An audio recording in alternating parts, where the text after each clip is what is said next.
चिंगारी कोई भड़के तो सावन उसे बुझाए, सावन जो आग लगाए तो उसे कौन बुझाए। जब इस व्हाट्सएप माफिया को चलाने वाला खुद बीजेपी आईटी सेल है तो बीजेपी की सरकार उसे क्यों रोकेगी। सिंगापुर के एक न्यूज चैनल ने हाल ही में एक डॉक्यूमेंट्री निकाली थी जिसमें उन्होंने बीजेपी आईटी सेल के एक एम्प्लॉय का इंटरव्यू किया था। सुनिए उसका क्या कहना था। मेरा नाम अनिल कुमार, मैं बीजेपी आईटी सेल में काम करता हूँ। एक टीम होती है कमेंट सेक्शन में जो कमेंट करती है और हमारा मेन काम होता है उस टीम का शायद डिफेम का, वो चीज़ें अपलोड करते हैं उन्हीं के कमेंट सेक्शन में हम जाके उनको डिफेम करते हैं। ये माफिया सीधा ऊपर से ऑपरेट किया जा रहा है। नहीं सारुण के यहाँ कुछ तो गड़बड़ है, जरूर कोई ना कोई गड़बड़। होम मिनिस्टर अमित शाह भी अपने एक भाषण में खुद की तारीफ कर रहे थे कि कैसे उनके बीजेपी आईटी सेल के पास काबिलियत है किसी भी झूठ को पूरे देश में फैलाने की। जनता के अंदर पहुंचाने का, चाहे खट्टा हो, चाहे मीठा हो, चाहे सच्चा हो, चाहे झूठा हो, ये काम कर सकते हैं। जब वो इसलिए हो पाया कि हम 32 लाख व्हाट्सएप का एक ग्रुप बनाकर खड़े थे, तब जाकर इंटरनेट का काम किया। जब प्रधानमंत्री मोदी और होम मिनिस्टर अमित शाह खुद ही ऐसी हरकतें करेंगे तो ये क्यों रोकेंगे व्हाट्सएप यूनिवर्सिटी को। जोर से बोलो वाह मोदी जी वाह वाह। कांग्रेस ने अपने मैनिफेस्टो में जो कहा है वो चिंताजनक है, गंभीर है और ये माओवाद की सोच को धरती पर उतारने की उनकी कोशिश है। उन्होंने कहा है कि अगर कांग्रेस की सरकार बनेगी तो हर एक की प्रॉपर्टी का सर्वे किया जाएगा। चल झूठा। हमारी बहनों के पास सोना कितना है उसकी जांच की जाएगी, उसका हिसाब लगाया जाएगा। हमारे आदिवासी परिवारों में चांदी होती है, सिल्वर कितना है उसका हिसाब लगाया जाएगा। सरकारी मुलाजिमों के पास कितना जगह है, क्या है, पैसे कहाँ है, नौकरी कहाँ है, उसकी जांच की जाएगी। इतना ही नहीं, आगे क्या कहा है, ये जो गोल्ड है बहनों का और जो संपत्ति है ये सबको समान रूप से वितरित कर दी जाएगी। अगर हम करें तो करें क्या, बोले तो बोले क्या। जिनको मनमोहन सिंह जी की सरकार ने कहा था कि संपत्ति पर पहला अधिकार मुसलमानों का है। झूठ बोल रहा है, झूठ बोल रहा है, बकवास कर रहा है। भाइयों बहनों, ये अर्बन नक्सल की सोच, मेरी माताओं बहनों, ये आपका मंगलसूत्र भी बचने नहीं देंगे, यहां तक जाएंगे बचाएंगे। बार बार झूठ बोलो, जो भी बोल सकते हैं सब झूठ बोलो। ठाकुर काम से गियो। लेकिन पहले मंगलसूत्र के मसले को हम खत्म कर लेना चाहते हैं।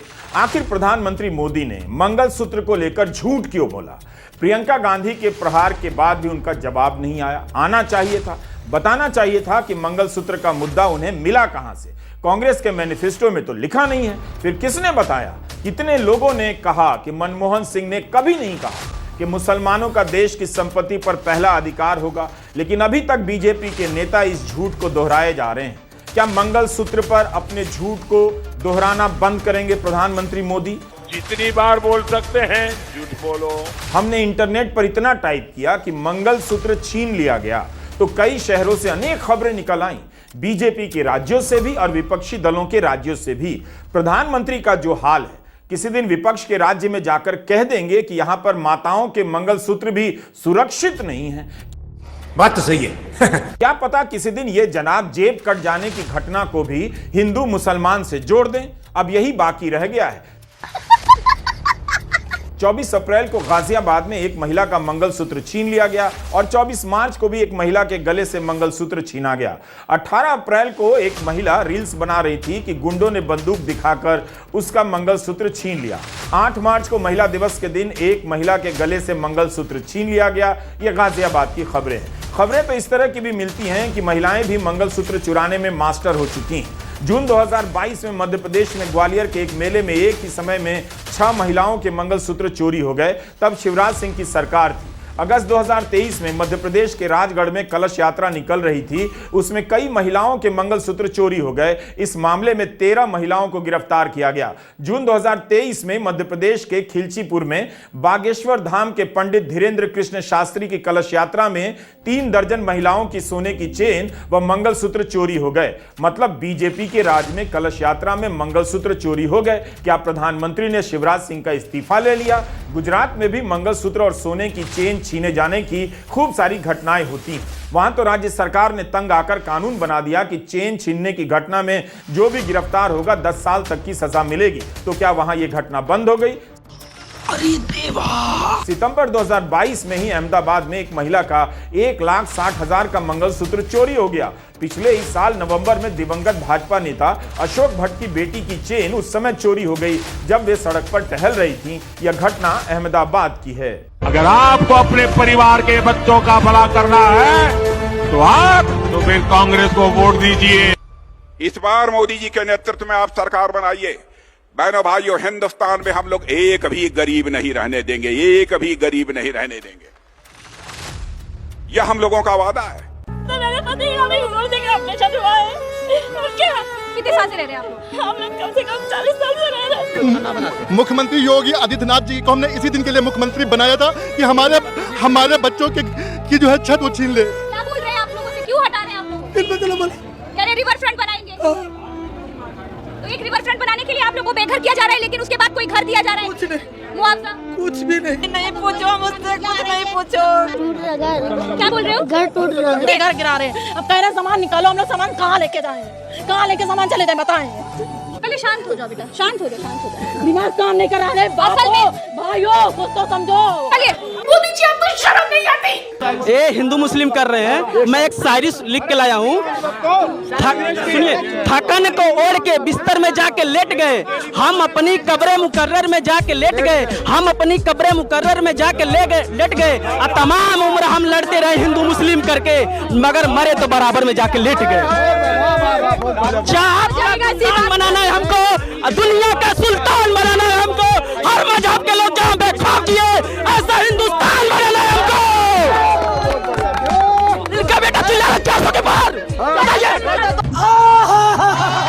गरीब अगर अनपढ़ रहेगा तभी तो भेड़ बकरियों की तरह इन नेताओं के इशारों पर चलता रहेगा। और सभी जानते हैं कि यही अनपढ़ लोग इनका वोट बैंक है, जो धर्म और जात के नाम पे वोट देते आए हैं। अब जनता अगर पढ़ लिख गई तो नेताओं के लिए बड़ी समस्या हो जाएगी। नहीं, ये जिस्म है तो क्या।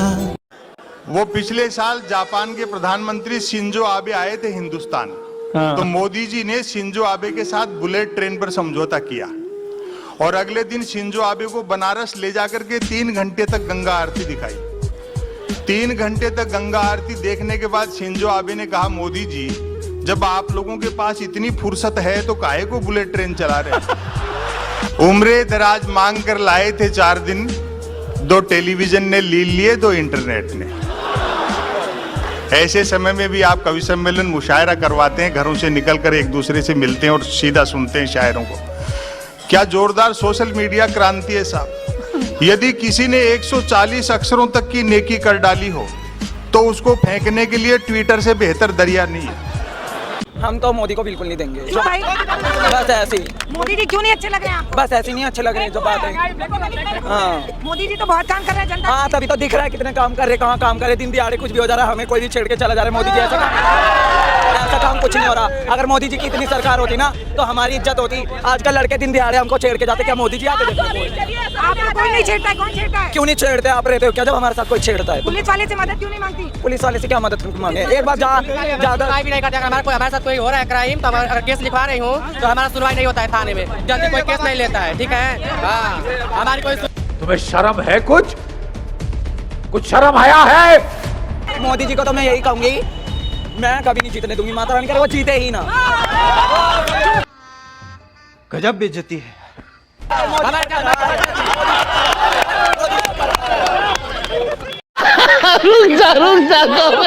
आपका मुद्दा क्या है?